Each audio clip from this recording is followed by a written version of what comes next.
कहा यह जा रहा है कि पीटीआई जो है वो स्ट्रीट पावर दिखाने में नाकाम रही है, उससे मायूस हो चुकी है, इसलिए अब इस तरह के बयानात जो हैं, इस तरह के मुतालिबात जो हैं वो रखे जा रहे हैं। सर बिस्मिल्लाहिर्रहमानिर्रहीम, आसमा बहुत शुक्रिया।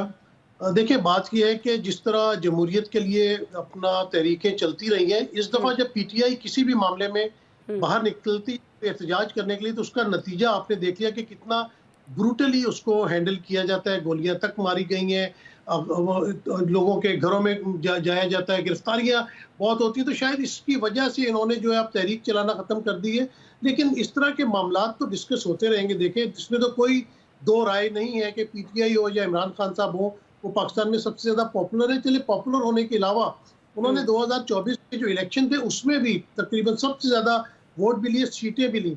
तो कोई भी पाकिस्तान का अगर मसला आता है तो उसमें अगर आप पीटीआई से मुशावरत नहीं करते या बानी पीटीआई इमरान खान से मुशावरत नहीं करते, तो ये वैसे ही मतलब दुनिया में इसको किस नज़र से देखा जाता है कि ना जमहूरियत पनप रही है, किस तरह अदलिया हमारे मुल्क में काम कर रही है, किस तरह सिक्योरिटी फोर्सेस को जमहूरियत या सियासी कारकुनों के खिलाफ इस्तेमाल किया जाता है। तो लाजमी बात है, इतनी बड़ी जमात है, इतनी पॉपुलर जमात है, पूरी नौजवान नस्ल जो है उनकी नज़रें अडियाला जेल पर है, इमरान खान पे है। तो इस तरह की बातें तो होंगी। जब भी कोई बड़ा फैसला पाकिस्तान के लिए होने जा रहा होगा तो वहाँ पे एक सबसे बड़ी जमात के जो रहनुमा है। आपने अभी अभी अमरीन जी, सॉरी नसीम साहब, अभी आपने जमहूरियत का जिक्र किया, तो आपको लगता है कि जमहूरियत की बात करने वाली जमात अगर इस तरह से कानून साजी को रोक ले तो वो ठीक है? देखिए, कानून साजी भी जो है वो जमहूरियत का एक हुस्न होती है और उसमें आपको मेजॉरिटी तो फिर चाहिए होती है। उसको होने देना चाहिए ना, उसको रोकना नहीं चाहिए फिर।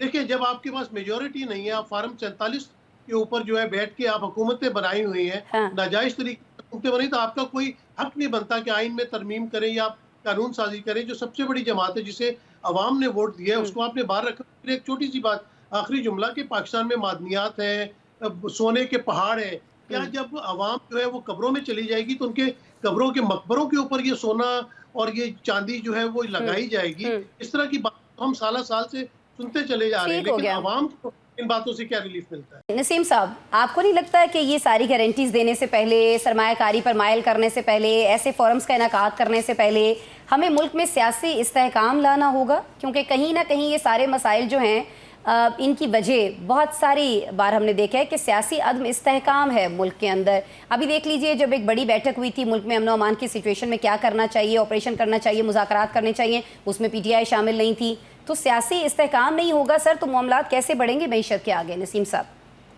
देखिए, ये बात मैं समझ सकता हूँ, काशिफ साहब समझ सकते हैं, आप भी समझ रही, तमाम लोग समझते हैं। जो करता दर और उनको समझ नहीं आ रही तो हम क्या कर सकते हैं? देखिए, ओवरसीज अगर यहाँ बैठे हुए, जैसे मैं बाहर बैठ के देखता हूँ, मैं अपनी बात कर लेता हूँ, चलो अगर मेरी कोई इन्वेस्टमेंट थी पाकिस्तान में से तो मैं पाकिस्तान से निकाल के ले आया हूँ, क्योंकि उसमें मुझे बहुत ज्यादा लॉस हो रहा था। तो जो बाकी बड़े बड़े इन्वेस्टर्स बैठे हुए हैं, जब वो पाकिस्तान के हालात देखते हैं, आप मीडिया पे कितनी भी पाबंदी लगा ले, सोशल मीडिया से सारी चीजें। नसीम साहब एक सेकंड मैं यहाँ आपको रोकूंगी। आपने कहा कि बाहर बैठे हुए लोगों ने देखा, बाहर बैठे हुए लोगों ने सोचा, तो जब पीटीआई ने नाम दे के उस बैठक के लिए नाम वापस लिए तब वहां पर क्या सोच पाई जा रही थी? किसने रोका पीटीआई को? कोई ये सवाल हुआ बाहर पाकिस्तान से? एक चीज मैं ऐड करना चाहता हूँ, बसद एहतराम नसीम साहब, देखिए जिस वक्त इमरान खान साहब वजीर आजम थे, यहाँ पे इंडिया का इख्तियारा मार गिराया था, अभिनंदन को वापस भेजना था, सारी पार्लिमान बाशमूल आर्मी चीफ पार्लिमान में इंतजार करते रहे, इमरान खान साहब बतौर वजीर आजम भी उसमें शरीक नहीं हुए थे।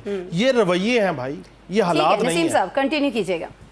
देखिए, बात ही अस्मा, आप इमरान खान के रवैये को ले लें। इमरान खान का तो सिर्फ 3.5 साल दौर था पाकिस्तान में, 77 साल से क्या हो रहा है? फिर आप उस पे वापस चले गए 77 साल पे। नहीं, पिछले कुछ साल की बात कर लेना। नहीं, मैं इस पे बात कर लेता हूँ ना कि जब आप एक बात कर, आप अगर तारीख से नहीं सीखना चाहते हम क्या करेंगे? जिनकी 35 साल से हुकूमत है, पीटीआई ने क्या सीखा तारीख से? चलिए मुख्तसरन, सिद्दीकी साहब, केपीके में 11वां साल है पीटीआई का। क्या सीखा पीटीआई ने? क्या सीखा नसीम साहब? बहुत दूर बैठो, मेरी बात को बार बार इंटरप्ट किया जाएगा तो फिर मैं वो मेरा तसलसल नहीं रहता। माजरत नसीम साहब, आप कंटिन्यू कीजिए प्लीज। बात नहीं है, वो असल में आवाज टकरा रही होती, कुछ चीजें समझ भी नहीं आ रही होती। बात ये कि पीटीआई ने ये सीखा कि उन्होंने असेंबली से इस्तीफे दिए, उन्होंने चलती असेंबलियों को तोड़ के जो उन्होंने किया।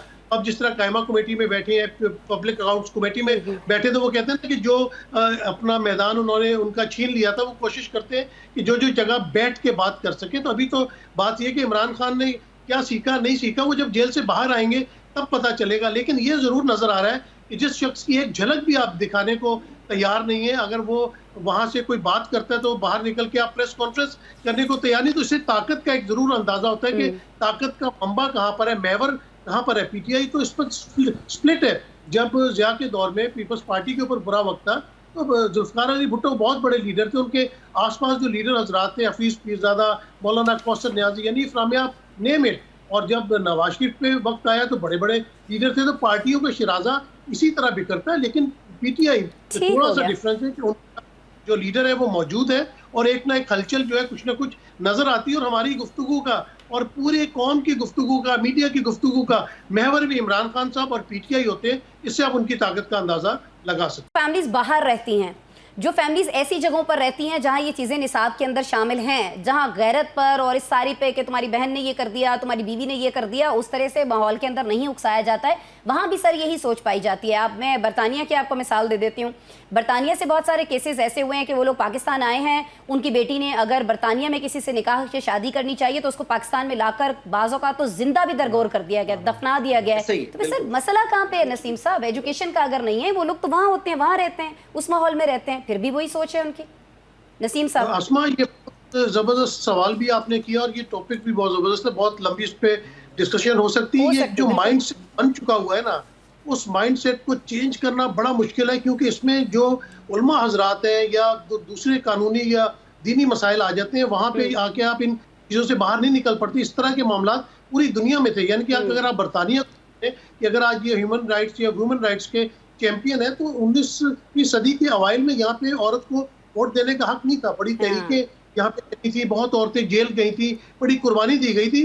तो बात ये कि हमारे मुल्क में अब बात होती है आइन और कानून की। जब रियासत आइन और कानून नहीं मानती, जब अदलिया जिस मुल्क के अंदर कंट्रोल्ड हो, जहाँ पे सजा और जजा का निज़ाम ना हो, जहाँ पे अमीर पैसे दे के छूट जाता हो, गरीब को सड़क के ऊपर मार दिया जाता हो, वहाँ पे आप कैसे एक्सपेक्ट कर सकते हैं कि ये चीजें 77 साल से ये चीजें चली आ रही हैं। ये नहीं है कि ये कोई आज और कल की बात है। अगर हम 90 की दिहाई में जाए, 70 की दिहाई में जाए, बिल्कुल थे, लेकिन इसके लिए कोई सद्देबाब हो नहीं रहा है। और इस पे मेरे ख्याल से बहुत ज्यादा सिर जोड़ के तमाम लोगों को बैठना पड़ेगा और ये मेरे ख्याल से इस जहालत से जो है हमें बाहर निकलना चाहिए।